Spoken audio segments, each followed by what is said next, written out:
What's up, y'all? Welcome to another episode of Breaking the Kernel. We're here with Garrett in person this time. So we just watched an episode of Invincible, so we're like, might as well record the podcast at the same time. And today is an interesting topic, and it's about GameStop. And something I've noticed because I go to a lot of stores in person instead of shopping online, and something I noticed is that like a lot of my GameStop in my area have closed, and like it'll be a situation where you would think it'd be open because the map is saying it's open. It has hours and everything. The phone's still working. No one answers sometimes. But, sometimes people don't answer phones. So I go to the GameStop. It has the shutters. There's no one inside. The signage that says GameStop is down. They took everything. There's nothing in that store but the walls, right? And the GameStop CEO came out and he said it's because of DEI and wokeness that GameStop is failing. Stop. His words, right? So I guess let's start with Cat.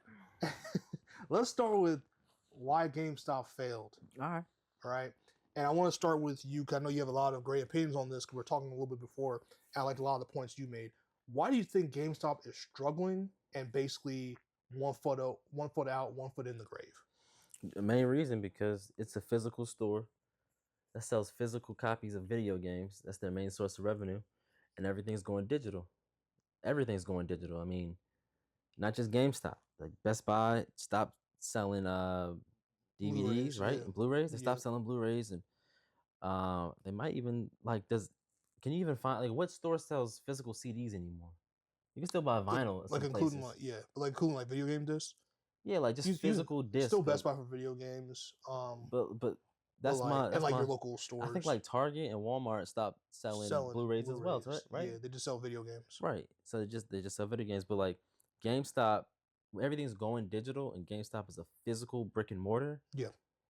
I think it was there are other reasons too. We'll get into it. That's the main reason why GameStop is failing, because it's a physical store, trying to survive in a digital age. And even when people are buying things physically, they're ordering them on Amazon, or other places. I guess you can still order games on GameStop.com, right? Yeah. Like a physical disc, and they'll ship it to you. Yeah. But you're trying to compete with Amazon, and that's going to be everyone's first choice or primary choice when it comes to shipping things to the home, especially when they're a member or a Prime member. So I think that's the main reason why, for sure. Yeah, it didn't surprise me. First of all, I don't even know what the CEO looks like. Mm-hmm. There's very few people who would make a comment like that. So I could just imagine. I'm gonna look it up after this. I can only imagine what he looks like to say something like that, right? Mm-hmm. But not knowing who he is, I was surprised that was the thing that he would say, because it's very clear why GameStop is failing, right? And I promise you, DEI, and I don't even know what wokeness means in terms of GameStop. It's a video game store. I'm really not sure, right? I mean, they sell video games where there's some horrendous things that happen in those video games. I mean, they sell GTA. They sell Modern Warfare 2. Remember Modern Warfare 2 back in the day? Was it 2009 when Modern Warfare 2 came out or something like that? Where the No Russian mission, they sell more dangerous things than that. That's not wokeness. Wokeness doesn't stop you from selling the games. So I don't understand what wokeness has to do with it. Maybe he's talking about people who run the stores. I'm not sure. But at the end of the day, it's excuses, man. Excuses for a dying. And I'm a huge physical media advocate, but obviously that has nothing to do with whether physical media is relevant or not. Physical media is dying. That's just a fact, right? And we're in a streaming era. We're in a digital online era right now. And I'm looking at GameStop. I'm like, bro, you haven't. Even with the things you said, right? It's not like this is new. This is something that's been trending for a decade and a half now. So if I'm questioning GameStop, like, how come you haven't done anything to like curve it? Like, why haven't you done anything to get ahead of the times, right? Like, you could. Now we talked about this a little bit. Like what would they have done? Like, what pivot could they have and done? Adjust. But pivot and adjust, because Blockbuster did the same thing. They thought it was sweet. I don't know what else they can do though. I'll tell you one thing, selling making your store 50% Funko's memorabilia was not the move, right? Doing this thing where it's like, hey, we're a trading card business now, basically, is not the move. Like, I get they saw trading cards and they see in Pokemon, they see money signs, but that's a very different economy. Like, you are GameStop. Yeah. You are a brick and mortar location. You're not supposed to sell things 50% above market price, like above retail price, MRSP, right? Like, you're not supposed to do that. Mm-hmm. So you go to GameStop and you think like, okay, like let's say an old game. What's an old game you like? Like, let's say Jack and Dexter, right? You're like, I want an old game, Jack and Dexter. PS2 joint? PS2 or PS3 joint, right? Okay. And you're like, okay, online I know because I don't know the worth on it on top of my head. Let's just say it's like $16, but really it should be like a $5 game. You're not going to go on eBay for that then. You're going to go, hey, let me order online or whatever, or go on store to GameStop to go get it. You walk into GameStop and they're mimicking the same price as eBay. And it's like, okay, but you're GameStop. Like first of all, a lot of these games you have are resold and then resurfaced from people you bought through over the years. Like, you know what I'm saying? Yeah, I mean they're doing markups then. They're doing, but not just any markups, like market adjustments. Like way. I don't think retailers should do that. Like, well, most retailers don't do that. It's also like we have to also make it clear. It's not just like a GameStop's not some like mom and pop shop. I can understand like a retro store, yeah, but like GameStop's a major retailer with like distributors. Yeah. They get deals on all the games they buy. Well, even though they're downsizing, but they're still a major franchise. Major franchise. Yeah. So for them to introduce market adjustments on retail products and not selling retail products at retail price, that's disturbing. But it shows to me how desperate they are, and they're hurting for money. They're probably bleeding money at this point. They're closing stores left and right. So they're trying to, I'm not going to say make up the revenue, because I think it's unrealistic to make up as much revenue as they've lost as things have gone digital, but at least stop the bleeding somewhat and get to a point of sustainability. I think that's what they're trying to do with all these other ventures and selling Funko Pops and, market adjustments. But I just think at a certain point, at what point does that come across as like cheap feeling to the end user, to the consumer, where they feel like, okay, I'm being ripped off, or they tarnish the reputation of GameStop, which has already kind of been tarnished for other reasons we can get into. But then that just leaves an even more bitter taste in people's mouth about GameStop when they start doing stuff like that. Yeah, because I feel like first of all, it's sad to see, right? At least for me, because like for me, again, GameStop was like the cornerstone of like the gaming community when it comes to like back in the day when it came to buying games, midnight releases, if people remember that. Those are fun. Those are fun. Game Informer. You see all these out things. of business now, right? Yeah, because GameStop owned them, so GameStop stopped doing them. Okay. So GameStop the ones distribute you. That you sign up for the membership, you get the Game Informer, you do all that stuff. And so Game Informer, a lot of gaming magazines, but like especially like that is gone. Because also obviously E3 is gone years ago. I think now at this point has been gone as well. So a lot of these showcases, a lot of this economy that came around, like just the hype of video games itself, is non-existent now. Basically what I'm trying to say to people, like, how San Diego Comic-Con is now, or a lot of these big conventions, right? International conventions, where it's like not gaming, comic book movies, comic book stuff like that. It used to also be gaming. Gaming used to be right there. We used to have some really G4 TV. Like we used to have a lot of economy around gaming and GameStop. I mean, I used to have. I'm in a movie, and the movie there's a clip, news clip from back in like 2001 or so, whenever the PS2 first released, and you can see the line wrapped around the mall at night. Like the mall's been closed, so this is one of those midnight releases for the PS2. The GameStop in their prime for the PS3 release. The PS4 release is kind of after that where it tapered off, because obviously PS5 release was COVID, and we know what happened with that. But yeah. And the whole stock situation. But there's so many reasons in which why GameStop failed, and I just feel like to just blame it on like DI and wokeness is insane. Because that's ridiculous. It's like, brother, that's the least of your worries. That's the least of your concern. Matter of fact, if you probably had them in, you probably could have made some adjustments to what you're doing so you wouldn't fail. I mean, again, Funko Pops are great, but to base like a majority of your product in your gaming store to Funko Pops is insane. It's an insane thing. That's desperation. And again, we understand that a lot of the you can also buy stuff online. You're a big digital person yourself. You can buy stuff online now. But if I'm GameStop, I'm kind of thinking like, okay, why didn't you, instead of pivoting to like trading cards, all that stuff, you could have done something, or trading card sales and do that market price.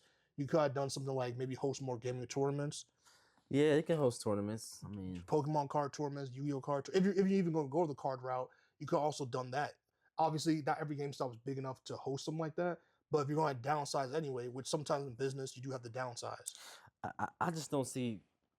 I think that inevitably GameStop will go out of business, like Blockbuster, because I just don't see how they can remain relevant or relevant enough to have a franchise of multiple businesses across the country, or even I don't know, are they in other countries too, like Canada maybe? I know they are because they They bought are in EB Canada. Games. Yeah. Okay, so I just don't see going into the next generation, PlayStation 6, Xbox Series, whatever, Switch 2, um, where everything is just going digital, where a lot of consoles aren't even coming with disc anymore. I mean, you can add one on with the PS5 obviously, but I just don't see how they remain relevant, because anything they can pivot to, like selling trading cards or the Funko Pops or hosting tournaments, is not enough. Like, you don't need a dedicated store or a franchise of stores for that. You can have like a mom and pop or independent store in your local town that can do that, but to have multiple shops that just specialize in niche things like that, like gaming tournaments and trading cards, I just don't see the revenue where they can employ X amount of employees and provide them with benefits and health insurance and either part time or full time. And I just don't. I don't think it's sustainable. I think inevitably they're going to become a blockbuster, and I don't. Culturally, we could talk about the cultural impact. I think that's more important. Like how culturally, when it comes to gaming, how does that impact us gamers culturally? And for us, we're old enough to remember when they were so culturally relevant. Because economically, they're not relevant at all right now to the gaming industry. Yeah. You understand what I'm saying? That's a very fair and realistic point, and that's why I wish that, like, it's sad that you have more grasp and common sense on it than the CEO who is running the company, because Yeah, and I get it. At the end of the day, you fail. You know what I yeah. mean? Everybody Happens. has a run. Everyone has a You had a run, good run. and your run just is the run that ended GameStop. But besides that, like, I think it's an important pivot to the cultural impact of it all. Like you said, It sucks. it does suck. Sucks. Gamers are obviously okay. I'll say this too. There's definitely a like unfair bias to, like, not every gamer is like some like sweaty dude that like can't conversate and doesn't have a job or whatever the case may be. Um, but I'll say, like, it does suck that we're entering this era where I feel like we're getting less and less sociable, and there is a nice social impact, or not impact. There's a nice social aspect of having brick and mortar stores where you can go pick up a game, even if you don't want to go pick up like a physical game anymore, but like a place where you can go like meet with other gamers, because you're not going to see that online. Right. It's harder to get that community, Like and build a central hub, a central hub. a spot where we can all. And not everyone has comic book stores. Not everyone has local, or not comic book stores. Not everyone has a local gaming store in their area. Yeah. The gaming store was GameStop, Yeah. or was a Best Buy. Best Buy's never been the best with video games to begin with, but like No, a not really. Best Buy. If you're old enough to remember Circuit City, you know, I what remember I'm Circuit saying? City. Circuit City. For sure. If you're on the West Coast, like I was, there was a place called Fry Electronics. They I've had, heard of them. so yeah, there used to be like so stuff like that where gaming's lost that hub, and so, and I know with streaming, like with Twitch, Kick, all the streaming services with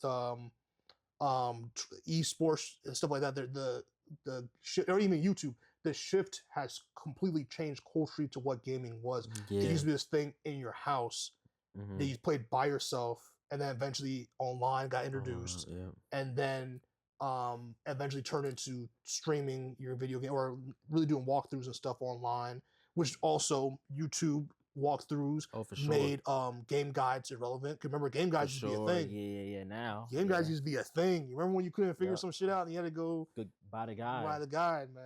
Donkey Kong 64. That pissed me off. I had to buy the guide. Donkey Kong, Mario 64. Mario 64 frustrated a lot of people. That game was kind of difficult, low key for the time. Devil May Cry games were notorious for needing guides, bro. And if nothing else, it used to just be cool, because you used to be like, oh, this is guy for like $16.99. Go pick up the guide, had all the tips and tricks of these things. Basically, like what people use. There was a website. Remember that website? Well, there's GameFAQs. Remember GameFAQs? But there was it was called Cheat Code Central. CCC. Yeah. You would go on there and just type in any game, and it would give you all the cheat codes. Cheat codes. Grand Theft Auto San Andreas. Unlimited lives, unlimited this. Stuff like fighting that. games. You can unlock certain characters without You can just go to these websites now. Just YouTube it. YouTube it. Yeah. YouTube it. And I'm happy for the YouTubers. Get your bread, get your money. Yeah, for sure. But it's just, and maybe just because it's just this is what happens when you're aging and times change and technology changes so drastically, right? So maybe it's just nostalgia in us, but there's something about that was just something really cool. Yeah, no, it was cool because like culturally, GameStop wasn't just about like a place you can go buy and sell your games. What that was cool because a lot of times when you're young, especially when you're in grade school, most people don't have jobs, right? Yeah, Most that's how you they're gonna afford. say some people do. I was working at 15, like, but most people Most people don't don't. have Yeah. jobs when you're in grade school. So when you're in grade school and you get these games, whether it's for your birthday or Christmas, or you save up your allowance money or whatever it is to buy these games, after you beat the game, it doesn't have much use anymore unless you're gonna like let a friend borrow it or whatever. So it gave you revenue where you can go in and trade that game for a new game when you didn't have a job. That was so important because a lot of times that was the only way that people could afford to keep up with the hobby. Games an expensive hobby. So that was super important to people to be able to do. And still to this day, I think that's important for a lot of young gamers out there that want to keep up with the hobby. And it wasn't just that though, because you can do that. But then going into GameStop, it was a place where you can go to have conversations with the employees. Because there was a point in time Employees. when the employees were very knowledgeable about games. It wasn't Hold just on. like That's a good point. That's a good they were point. very knowledgeable. You could talk to them And about not just GameStop. yeah, Remember when Best Buy used to have people that knew, like, you go in Best Buy, and you're like, hey, I need the speaker. Not that they aren't knowledgeable now, but like yeah. it used to be this lot of stores that don't do that no more. But GameStop especially, go ahead. Yeah, like they were they were gamers. Like The gamers, it was like bro. it was like an expected thing. If you Real walk nerds, into real real nerds, nerds, for like you sure. walk into a GameStop, it wasn't just a person they hired. Like it was a person they hired, but they played games too. And working there, they would have conversations with their coworkers about games. Of course, they living and breathing this stuff every day. So as a kid, you could walk in there, middle school age, 11, 12 years old and say like, I just beat this game. There's a sequel. Is it any good? They can tell you, well, I played it, or a lot of people have been trading that game in, don't get it, or a lot of people have been buying that game and heard really good things about it. You can go ahead and buy it. Or that game has really good trade value right now. You should trade that in on this. Or they would say, don't buy the PS2 version of that because they're doing a PS3 remaster soon. It was just a lot of knowledgeable advice that they would give you.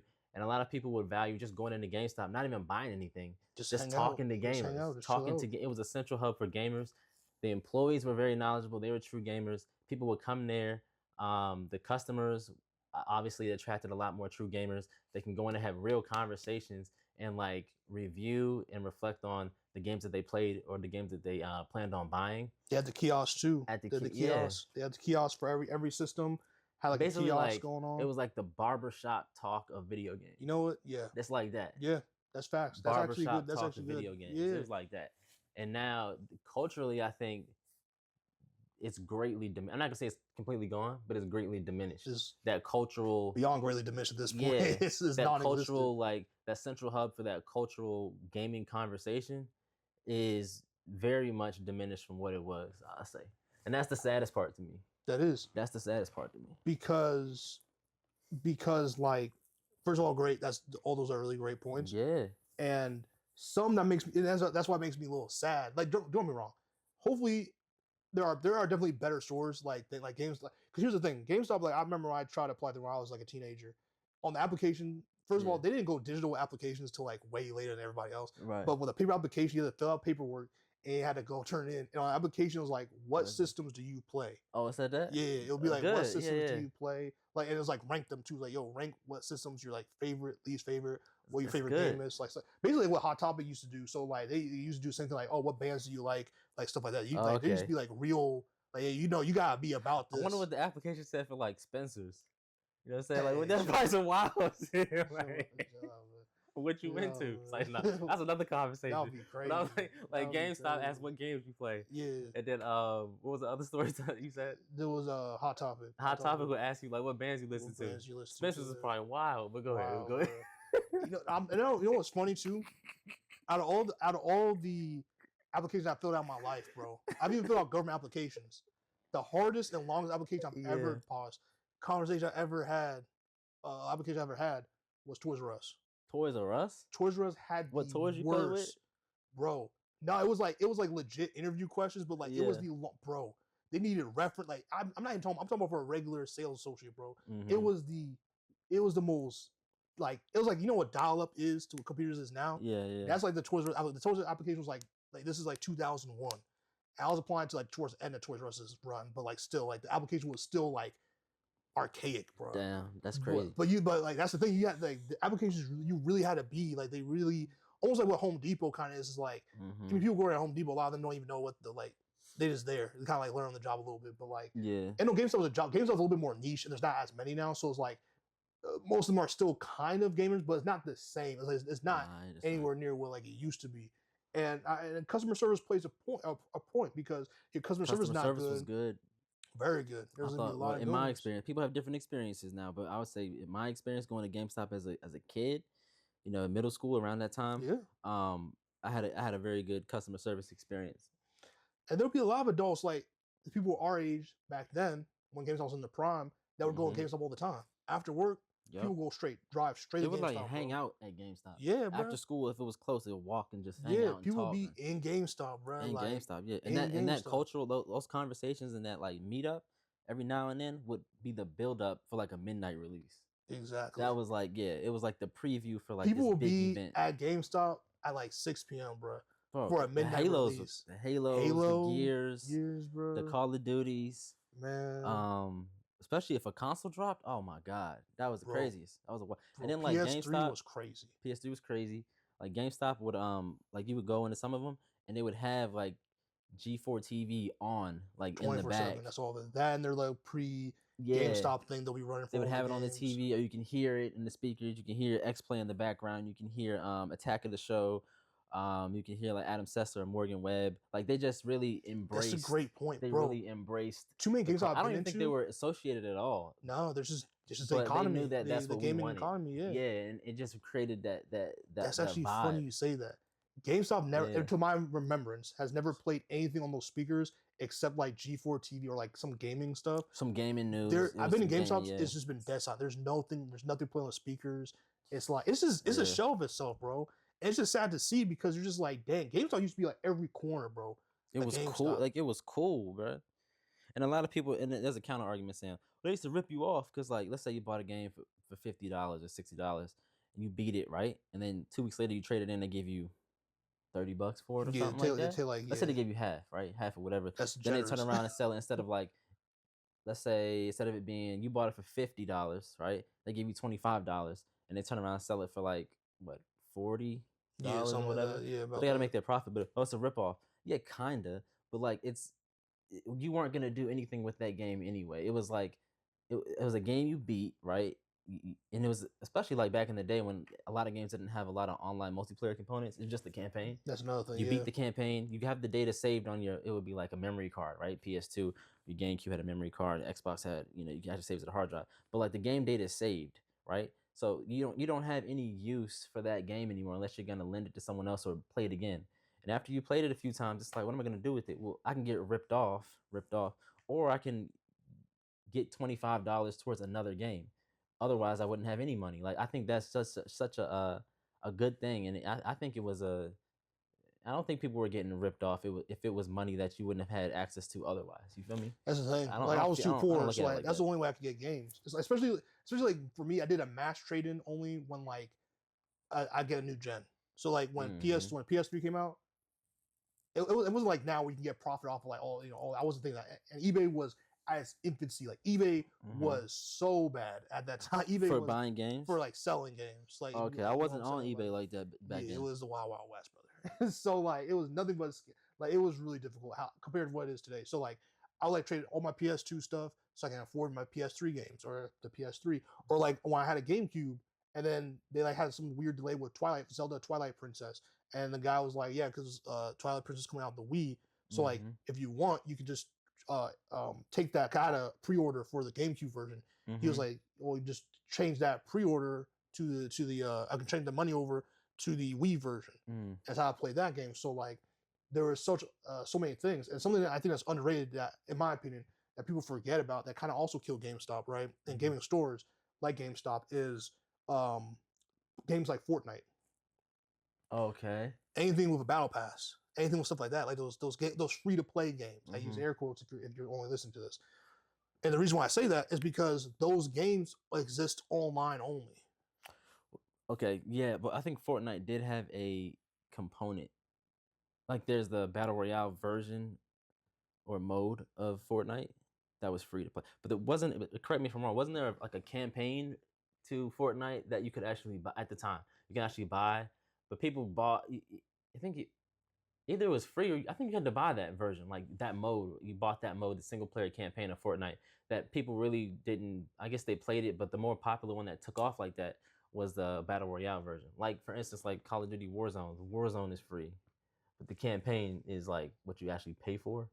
Yeah, but that's the thing is that like either way, there's no physical. It was like there was never like a physical disc. Like Was you there didn't go never? in, There was never a you never physical you never Fortnite? go into no, you never went into. To my knowledge, I could be very Where my wrong. phone at? I don't remember there ever being. I'm not a Fortnite physical player, disc. so I really wouldn't. I never remember a physical disc for Fortnite. Let me see.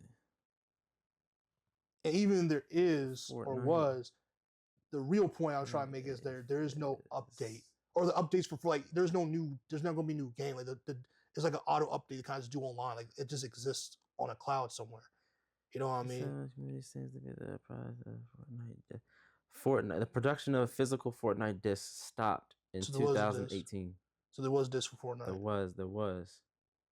But when did it come out? If it stopped in 18, physical copy. Fortnite can't be that old, can it? When? Maybe it is. Fortnite. Because Fortnite I think came out 2017, 1 year. 1 year. So damn. And that's that. I mean, and that's the game that like I don't know the hype around Fortnite at the time. I don't know if people were like heard about Fortnite like really clamoring for it at that point because I don't know how it got popular like that. Kids. I mean, yeah, but I don't know how. Kids, that was the first battle. Like that was the first of its kind before like Warzone and the dances and all then that. like all that stuff came out. But either way, like but that hurt GameStop. You're saying? Yeah, because that was like a game that sold millions and millions of copies, and there was no used games going back into the GameStop. And every update was always going to be online. So every quote unquote season is online. So like I'm saying that's like that's the new future of a lot of games only existing on a cloud somewhere digitally. Yeah. And someone commented this the other day, and I really actually liked this on a different video I made about GameStop. It's like what's going to really determine the true depth of physical media, in terms of new physical media come out, at least when in terms of video games, is definitely going to be what does Switch 2 announce in April? What does PS6 announce when it comes out? Switch 2 is going to be physical. They're going to have a cartridge. We'll see. I believe. I believe so too, but we'll see. I've seen some leaks. Exactly, but we'll see. There's a slot. We'll see. There's a slot. That could be memory. Who knows what that could be? So, or it could be for your Switch 1 games. Who knows? So my thing is like, yeah, it could be for Switch 1 games. And the PS6, who knows? The Xbox New X, whatever Xbox PS6, I think will be digital only. And if you want to purchase the add-on, just like PS5, but PS5 came out with the physical version and the digital version, right?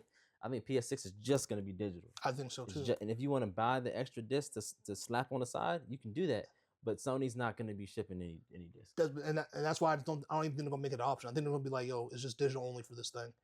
And you don't think they're going to let you slap? I don't think How are you going to play all your PS4? Nah, because you got a back catalog of all the games. I wouldn't be surprised. I wouldn't be surprised for the people out there if they're like, listen, because remember, like we talked about a couple podcasts a couple months ago, that a lot of their users still a bunch, like more than 50, like around 40% still use PS4 games or have PS4s. They have not bought the PS5 yet. Right. I wouldn't be surprised if they're just like, yo, we're just not even going to go through the trouble of having discs. We're just going to go full digital. I think they'll have an option where you. I hope so. For me, I hope so. Because they're gonna make money off of every disc player they sell. They're selling the disc player is like $80. It's a lot of money. Yeah. We know that it's not costing. They're making a killing off that thing. I'm sure. And I because I know how selfish Sony is, I wouldn't be surprised if that's what they're doing. But like I said, either way, I'm saying like it really depends on what those new gen consoles do. Because if they just say, hey, forget it, we're just gonna go full digital. Obviously, there's not gonna be no more discs for like newer games, right? Now, how much does technology change between now and when those new gen consoles come out to the point where like there's a huge difference in a game being released for the PS5 versus a PS6, for example? You know what I'm saying? Like a leap between the PS4 and PS5 was pretty massive. So it's like you can tell massive enough. PS4 and 5 for some games. Yeah, for some games. Like I'll tell you, if you played like what's the game with Ellie? Last of Us. Last of Us to me, or like 2K. Like there's certain games where PS4 version, or like Mortal Kombat. Like there's games where like PS4 version to the PS5 version was there was quite a bit of difference. Not a difference of like it's not as minuscule at least as like a PS5 versus a PS5 Pro in my opinion or whatever. That's PS5. even less of a difference. That's what I'm saying. So I'm saying like. But like some of these games, bro, like, and don't be wrong, The Last of Us and like Uncharted, like those PS4 games were really good. Those are probably bad examples because they last like their graphics are Yeah, some of those pretty PS4 good. games look good No, today. they're very good. To this There's day. like one or two Yeah. PS3 games that are like pretty fire. Like they're really good. Yeah. But yeah, so but I'm interested. But and that's why I'm saying, like, to my point, to what you just said, to the point. I don't think there's going to be a huge difference enough from PS5 to PS6 graphically to the point where it's like, okay, I'm going to upgrade from like again 40 something. That's a lot of people to upgrade from PS4 to a PS6. You know what I'm saying? Now for them, that's a huge, obviously difference. That's a huge leap, yeah. But for them, price wise, because what's a PS6 going to cost? PS5 was like $700, $600. My PS5 Pro is $700. Yeah, so then PS6. I think the PS6, my opinion, is gonna launch all digital. Yeah, I think at so $600. Too. I think so. Now it's gonna be $600, and I think that's gonna be the launch price of the base console. And I think they're gonna, of course, launch a Pro version a couple years later for $700. I think 6 and 700 is the new like normal. Like buying a brand new console, either Xbox or PlayStation for $500 is gone. That's dead. It's never happening again. The cost of everything is up. Eggs is up. Like, come on, like, you know what I mean? And that's gone are those days. And that's why I guess, like, I don't think this is an episode super long, but and there's a whole nother topic of self kind of, but like another thing you have to think about really is like the gaming industry as a whole is in trouble. It's a real weird place, I should say. Because you have places like the Seattle team for Marvel Rivals getting laid off completely. That whole studio got laid off. Not the Chinese. I think their China company was fine, but they laid off the entire U.S. team that was based in Seattle. And that game is massive. That game, no one has had this kind of expectations for it. That game exceeded expectations. I don't care what anyone says. Yeah. So you have that. You have what was the other team that laid off? I'm not. Oh, the Wonder Woman game the other day got scrapped. I didn't even know that. And Warner Bros. Discovery, whatever their name is now, laid off, shut down all the studios involved. They shut down WB San Diego. They shut down Monolith, and they shut down one other one. I can't remember the name. I didn't even know that. So that game's scrapped. So you're getting to the point now where people are like, bro, whether you create a game that got canceled or whether you create a game that made you $1 billion, you can get laid off just like that. Oh yeah. So it's like they could, and they have a whole problem with union and all kinds of other talks working on. They have a whole situation. You have the SAG actors that work in these games. Also have I think their strike is still going. I'm not sure what's going on with that. So there's so many different situations. Yeah, I think it's even more unstable now. It has to be. It's crazy, especially with the introduction of Game Pass, where their whole business model is a different business model, where it's based on subscriptions and how many subscriptions that is their subscription base, that their member count, is it growing? How much is it growing? Is it leveling off? Is it decreasing? And then like a game, for instance, like remember a game called Hi-Fi Rush that came out on Xbox? Yeah. It was like critically acclaimed. People loved that game. It was a good game. Came out on Game Pass. It did really well. And then the studio got shut down. Yeah. Like make it make sense. You know what I mean? So I think it's even more unstable now because we're in uncharted territory with Game Pass and other things, subscription based things. So. And that's what I'm saying. It's hard because like, where does the greed start? Where does it end? Where does it keep going? What's the goal? And there's so many people underpaid, and it's such a tragic thing. And you have all these video game companies like Sony, Microsoft, et cetera, buying up all these studios, and then you're not safe either. Because the whole point you join these studios mostly is so that you have more of that financial security to make your game. You also know it's coming out because like, okay, I know that I'm exclusive to whatever. And they have some train wrecks like what happened with Tomb Raider came out years ago. Whereas, like, I forgot what system it was first. I think it was Xbox or PlayStation. It was one of the ones that came out first because they had an exclusive deal with one of them. And the other version for the PC/other system came out like a year later. And it was like, Tomb Raider's not a big enough game for you to justify that. Like, no one cared when the second version came out. People were just pissed off because Tomb Raider was kind of hot because they revamped it. But, like, it's not, Sony, because I don't know if it was Sony or Xbox, but if it was Sony, it was stupid because, like, you have Uncharted. And to me, Uncharted is more of a hot game than Tomb Raider is at the time.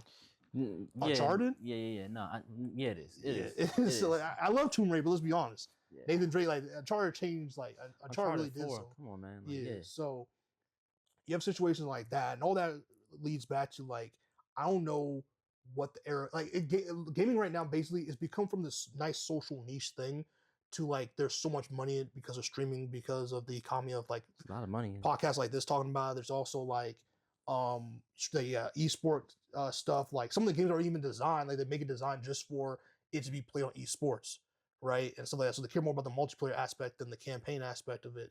Mm-hmm. I'm looking at you, Call of Duty. That's why I knew the game. That's my wake up call. When? Modern Warfare 3, the recent Call of Duty for PS5 that came out, not the Black Ops 6, but the one before that. I think that DLC ass game we got, bro. That was. Are you talking about when the campaign was short? Not even that it was short, but like it was literally, I forgot what it's called. Those missions called Spec Op missions. It was literally Spec Op missions, bro. Like anyone who's played Call of Duty long enough knows what a Spec Op mission looks like. That was Spec Op missions, bro. And it was just like a slap in the face. And I don't blame the development team. I know they probably got time crunches, other stuff happened. But back in the day, a game like that would not have come out, bro. I mean, back then, I'm talking about like way back. A game like that would have been a slap. People would have been pissed. Pissed. Almost like what Star Wars Battlefront when they first came back up in PS4 gen, when they literally launched a game, that stuff with that supposed to come with the game was locked because basically it wasn't finished. It was behind and then they charged people to finish the game. They put it behind a paywall. Wasn't that Battlefront 2? No, the second one they didn't do that. It was the first one. The first one? Okay. Yeah. Do you know how insane that is? That's insane, yeah. Like, bro, I should say I think they backtrack on that though. They moonwalked a little bit. People complained enough. Yeah, because people were like, bro, Garrett, it came with the game. That's crazy. It wasn't like they were like, hey, this is the stuff that's going to be released to the game, and that's the DLC. Like, no, this stuff was supposed to, you just couldn't finish it in time, and then you, like, try to charge us, bro. Yeah, that's crazy. That's actually insane. I should say that's the time I knew the industry was cooked. Because I could not imagine that. That would be insane. That would be insane. And the fact you're doing that in the internet era where people can make videos and bomb your shit like that, and justifiably so, that's how I know you didn't care. I get deadlines and stuff, but at that point, that's not a game that should be released. That's not a finished product. Right. That's not okay, bro. That's really not okay. That's kind of crazy. It was EA, I think. EA was responsible for that. Yeah, it's EA. Yeah, man. That's corrupt business practice. That's malpractice, bro. So I say all this. I know we got kind of sidetracked from GameStop, but like that's like the game economy. GameStop's part of that social, I guess, economy of what gaming is. And it's sad to just see where it's become. I think it's a lot more dollar signs than it is about gaming culture. And it's kind of sad because like it used to be to a point where like, let's say you don't have that many, especially adults. Let's just be honest. Like adults, it's kind of hard to make friends sometimes, especially in the era it is now where people don't even like to go outside anymore because, violence, all kinds of other many reasons, work, stuff like that. Used to be able to go in a game where multiplayer was kind of still new. You make multiplayer friends and like kind of have your squad and like do whatever sometimes. You can still do it, but it still is a little bit, whatever now. And at least then you can also like, you had a choice of doing that, or you can go to GameStop or other places and kind of like see people in person, make friends, there's times where I see random people go and make friends with the employees and they squad up later or whatever, like shit happens. Yeah.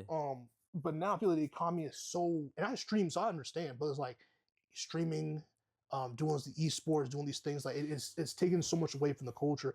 And again, I'm not blaming stream, like I'm not like, streaming was, it helped a lot of things.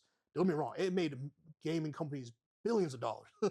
Like people streaming the games. Yeah, billions of dollars, man. Yeah. Remember when it used to be like taboo to make YouTube videos about games, bro?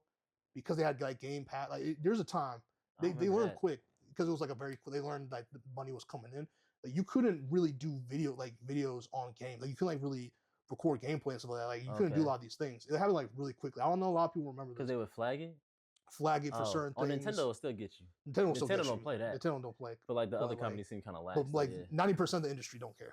They all did care, especially Twitch, especially like streaming. Because remember, streaming games wasn't like everything had an origin. Everything had like a start to it. Yeah, it was still kind of new. People were like, "Well, like, what is this now? Like copyright claim, all this stuff." And then they realized like there's really helping a lot, a lot. So the culture is different, and I think I just don't like the anti-society, like the social, like being social. I think it's still very important in society. I feel like when you take away locations and ways to do it and you make it only about money, it really changes like what things are. Yeah, and I remember like back on the GameStop thing, like there was one year, this is back PS3, Xbox 360 era, when that generation, when GameStop reported that they had made just over $1 billion in profit in revenue off of used games alone. Just Yeah. off of buying and selling and trading in used games, they made $1 billion in profit. $1 billion in profit. Just so that is, they cannot make that up, and I don't see them being able to make up Yeah, no, they're dead. that They're much like dead in the revenue. water. That much revenue. You know Yeah, what I mean? it's too Like they were much. making over $1 billion a year on people trading in their used games. So There's also you also remember too how they made their money or how they can make it. It's not just from uh um like flipping for a little bit less than market price, but it's also like that's less inventory they have to buy. mm-hmm. Yeah, I don't know the number. I should probably have looked that up, or that's something I'm interested in looking up. I'm definitely gonna do a documentary on this because this downfall is tragic, but and crazy. But like, I'm also interested to see like how much money they saved on buying new inventory because they didn't have to buy so many new games. You know what I mean? Say that again. So like, because they get so many trade-ins, Yeah, they don't yeah. have to like keep Oh, okay. rebuying so many copies Right. of a new game Mm-hmm. because they know they're going to get it a Get it back. bunch in a Yeah. couple. You know what I mean? So I'm very curious. I'm very curious how much money they saved doing that. Because you go to GameStop these days, it's hard to get a sealed game from GameStop. Is it? Unless it's a I brand haven't been new in a game. while, but yeah. Unless it's a brand new game, like a game that dropped like this month or the Mhm. month of. If you like a new game in games, like I've ordered games before. A new game on GameStop, it'll come and it'll be like someone owned this shit. there's no factory Yeah, seal to this that's shit. why I don't. Yeah, So it's nah. like, you know what I mean? So it's like that's kind of crazy. So that's why I don't buy from GameStop online. I like to go in person to see if something's sealed or versus if it's not. Um, not only for flipping purposes for me, but like just because if I buy something new, it better be a new game. Mhm. Not repackage something to me new, or you have all these like disc things, and then it's like, you know what I'm saying, it's obviously a pre-owned game. God damn, I should be paying pre-owned price. Even if it's $5 off, whatever. I want $5 off that shit. You know what I mean? It's not brand Yeah. new. Don't do that. So, especially you're making billions off of us. Like, you know what I'm saying? Getting these games. Well, they were. Yeah. Or they were.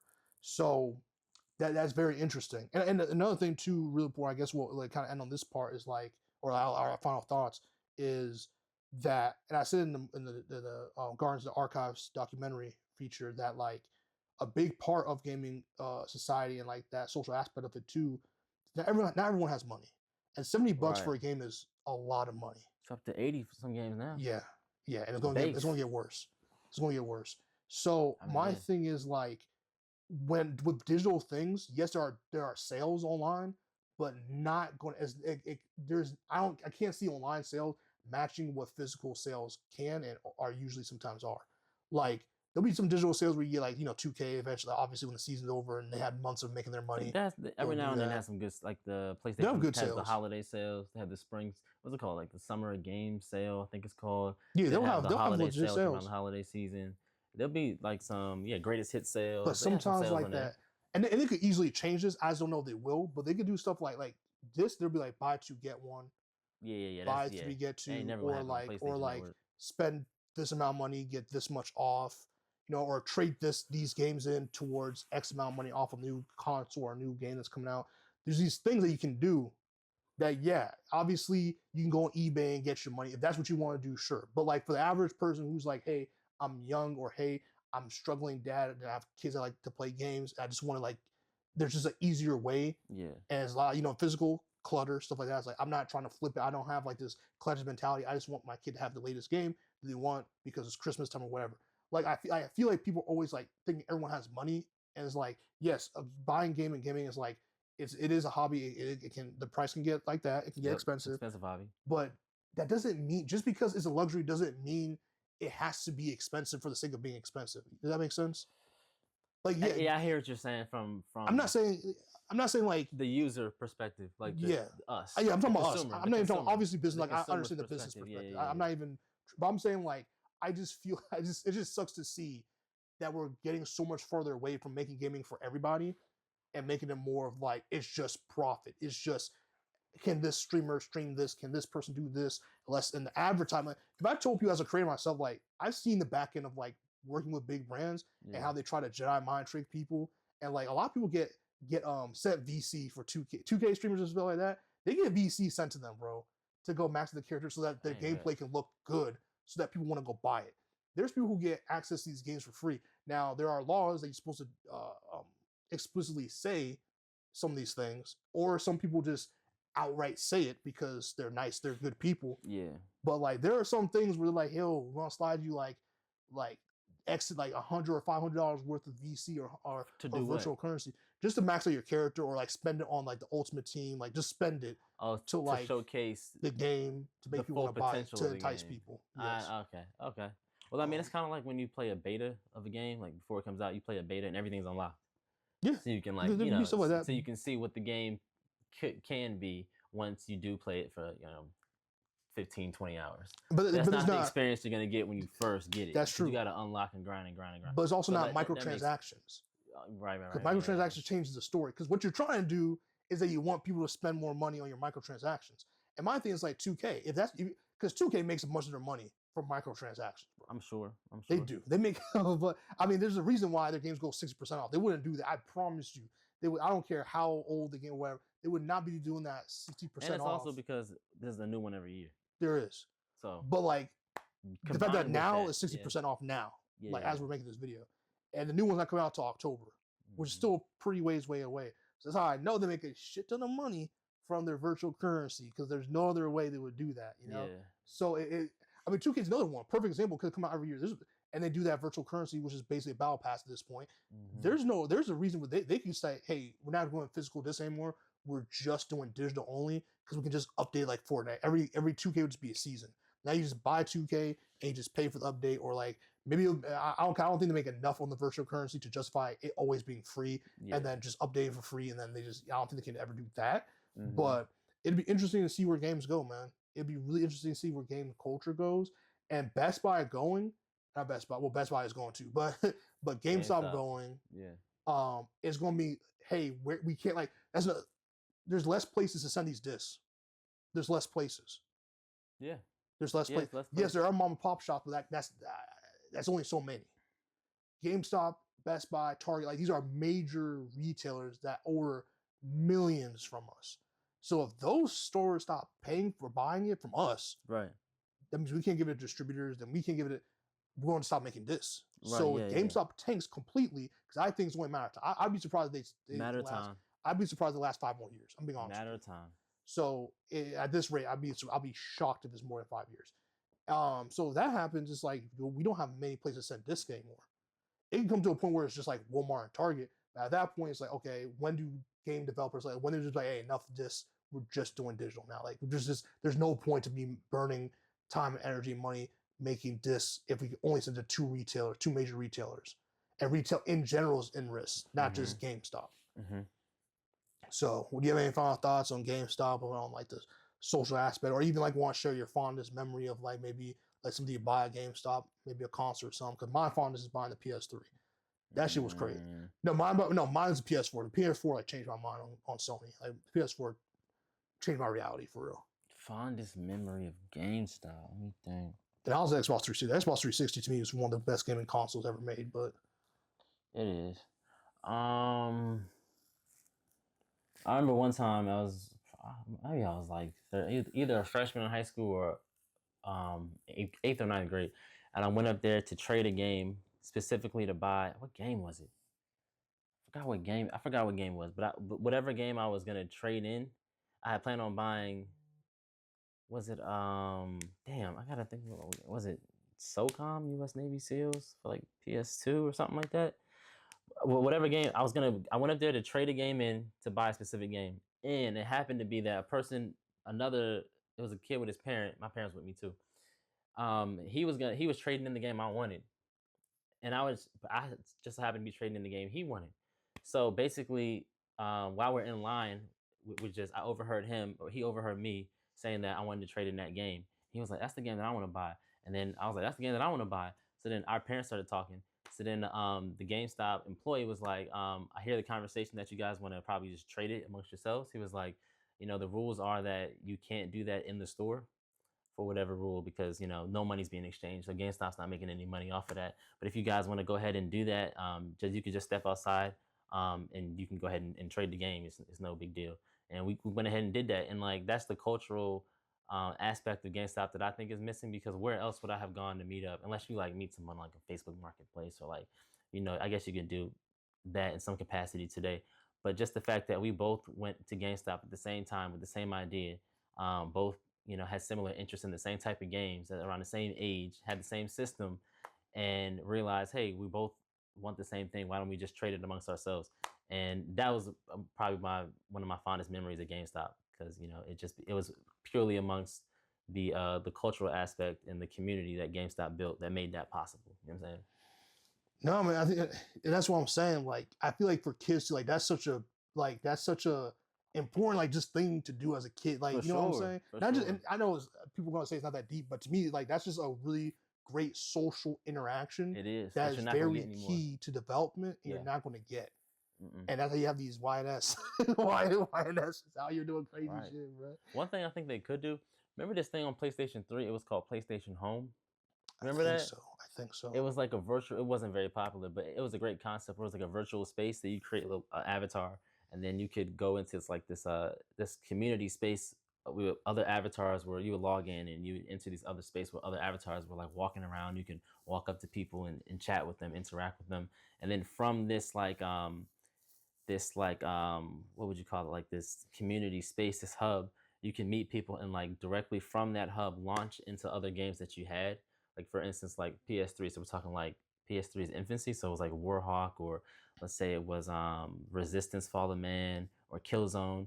You can launch into those games from PlayStation Home. And basically, they had different spaces that you can visit in home. Like there was like a mall you can go to, and in the mall there were like different places you can like. There were microtransactions. You could buy clothes and stuff for your avatar, but there were It also, sounds so familiar. I think I know what you're talking about. yeah, like you can also, like let's say there was a big release of a new game coming out. Sony would build within PlayStation Home like a kind of like a showcase of that game and have like a trailer playing in the background, and you could like see um like they're advertising the game. There was a trailer playing in the background, and you can ask questions about it. You can meet other gamers who are interested in that. You can like from there, oh, you're getting the game, I'm getting that game too. You can add me to your friends list, kind of thing. So kind of like if they can create a virtual community space where gamers can just log in and meet other gamers without having to actually, be without actually having to meet people by playing a specific game, just like a place where gamers can meet gamers and talk about games, and then from there, create little party chats or create communities where we can then figure out what games we want to play together, and then from there. So I think there's things that can be done virtually. I don't think it's going to be the same, but I think that would be a good idea. Maybe they relaunch PlayStation Home with the sense of community, um, for the sake of just gaming culture without it having to be a specific game. You feel me? I think they could do something like that. I mean, they used to do that. Like, I think now that you said, I think like that generation or like towards like the Wii and PS4 generation, they definitely are. Yeah, or Xbox 360 generation, they try to do stuff like that because Xbox 360 use a thing where you can like watch Netflix with each other. Together. Yeah, Yeah, I and remember then like that. the avatar sitting there, Yep. and then there was a point where we had like the Wii, their avatars. There's a bunch of stuff you can do in there too for them, but like I feel like that's another thing. I feel like some like game companies like they abandon ideas too quickly sometimes. Yeah. I understand like sometimes things just don't work the way I guess you were initially going to say, but I Mm-hmm. wish they would just like build upon it. Even if you take a generation off, I wish they would like build upon it. Like I just feel like certain aspects because yeah, PS5 is fine. I mean like because now game devices are used more for like also like Blu-ray stuff, but people don't buy discs anymore, so it's like you just use it to stream Netflix, but that's pretty expensive. But now they have like Amazon Fire, so like there's so many ways to like do what some people bought systems for who weren't like your Mm-hmm. average like gamer like that. So now I feel like they lost a lot of their value, Mm-hmm. for a lot of stuff. Because in a PC game is another thing too that are like really big now. The prices that these things are happening, a PC build makes more sense more and more now. And I wouldn't be surprised if GameStop starts selling custom built PCs or some shit at this point. They could. They And would, PC's all digital. yeah, You can't even buy a yeah, new PC game on disc yeah, at all. at all. So there's Even that. cars don't even come with CD discs, CD Right. drives anymore. But yeah, just seeing all that different stuff, man. Like, and it was funny because before streaming, like I always thought we were going to face a reality where it's like discs instead of discs disappearing to just digital stuff. I thought it was going to just be USB drives or chips or something. I didn't know it was like I never thought physical media was going to just be lost. But I just don't like. I also don't like how everything's tied to like um everything is tied to digital stuff. Like when Sony had their outage, and you couldn't even play games that you own. You couldn't even That's play crazy. single player games if they had online aspects for it. Like That there's was so the many recent one. the recent outage, not the PS3 outage, but like The one that happened like a week ago, like 2 weeks ago. yeah, Yeah, he couldn't even like access anything. So that's why I don't believe it. That's I hate the crazy. idea of like everything solely being online Mhm. because that's just weird. It's just a weird thing. I just feel like that's too much. That's too far. That's too far gone. If people if people have choices and they want to do that, sure. But I think it's really asinine to charge people who want to actually physically own their stuff to have to pay $80 for a disk drive, and then at the same time the disks are just glorified USB drives. Just download the stuff on there, and then you can't really play it without certain things happening. I just don't know the point of having a disc if all it is a down. Remember, there used to be a day where you go to midnight releases. The whole point with midnight releases being cool is that you can go have that experience. You go straight home and play your game. You can go straight home and play. Now, bro, especially our old asses, There's even bro. times though. Remember, like let's say, for instance, let's say I'm just throwing a random date out there. Let's say Gears of War 3, right, came out on November 7th. You know, somehow, some way, little mom and pop shops or whatever, you would go on like Xbox Live and see someone's playing that game 2-3 days before it came out. Yeah. How they got it, I don't know. Backdoor, found a truck, robbed it, stuck somebody up. Who knows how they got it? But there's people that play like a week early, like before the game came out. People were playing Halo 2 and Gears 3. Yeah, that was the thing. Like, I don't even think that can happen with digital games anymore because you may be able to pre-download now, preload the game, but it won't let you play it or log on until the date of the game. So maybe it'll let you launch the game, but you won't be able to log into the servers until the date. So you can't even do that anymore. And that's something that developers probably love. Like that wasn't a good thing, but it was like kind of a cool thing. If like someone at school played Halo 2 or 3 a week before it came out, they were the coolest kids in school. Like that was the shit. Like, you know what I mean? There are games that do that on purpose, like just like 2K and stuff. Whereas I don't know if they do it as much anymore. I haven't pre-ordered a game in like probably like 7 years, but you can like pay. The whole point of pre-ordering a game is so you can get early access to it. So there are people who did that too, because the sport games did that a lot. Where if you pre-order the game, you can get it like a week early, 2 weeks early, some stuff like that sometimes. Okay. So I'm not many games didn't do that, but like there are situations where like this is, it used to be. That's another thing we talked about. I think before, maybe privately, but like competition is another big factor, bro. There's not really competition out here in these streets like that no more. Because like remember, there used to be competition between stores, like Best Buy. Best Buy when they really started selling games like that and doing like pre-orders, and doing like trade. Like when Best Buy introduced trade-ins was like 2000, like I forgot. They introduced it because all the money they saw GameStop making. Yeah, they were like, hold on, we want a piece of that. And also they were like, we don't want to have to keep rebuying all this shit. We can just repackage it. Right. And so you remember when that happened, right? And it was like, okay, if you buy the game, if you pre-order at Best Buy, you get the game a week early. We paid extra money to these developers or Sony or whoever, so we can get the games early. I didn't know that. Or like, oh, if you buy it with GameStop, you get this special like pack or so. Basically, what Sony and like Microsoft and Nintendo would do, or not really Nintendo, what Sony and Microsoft would do for their console wars. Whereas like if you buy it here, you get this. Versus you buy it here, you get that. Exclusive. You get stuff like that. Or like we get stores used to do that. This map pack. Stores used to be awesome. Okay. There's a time where Walmart was like, yo, if you buy, I forgot Wind Waker, or Walker, I forgot what the game is called, but like you buy that game here, you get a free Ocarina of Time for the GameCube. Legends of Ocarina of Time. Damn. That's how I played. That's not how I played. I played on the Nintendo 64, but that's how I beat it. Was through the GameCube version. Damn. Okay. They free copy. Can you imagine a completed free game in this day and age? That's not happening, bro. That's not happening. Yeah. It's not happening. So and then GameStop had the membership, right? You become a GameStop member, and there were like levels to it. But at a certain level, you get the Game Informer magazine mailed to your house every month. You get a certain amount of reward points when you trade in a game. Like at this level, you get like, I don't know, maybe 20% more than the gold or the silver or whatever it was. It was tiered a certain kind of way. There's levels to stuff, man. Yeah. It was very interesting. It was an annual or a monthly subscription to the game. I think it was annual. I think it was annual. Yeah. So it was like $20. They had a good thing going for them, but it's just when the market went digital, that's it. Even Game Informers turn into like because there's so much like YouTubers, like they already cover all that stuff. So Game Informers kind of a lot, and there's a whole thing. There's a lot to it, but yeah, man, I don't know what the future is if GameStop goes under. It's one of those things where it's like a love-hate relationship. But if it goes under, I don't know what's going to happen with physical.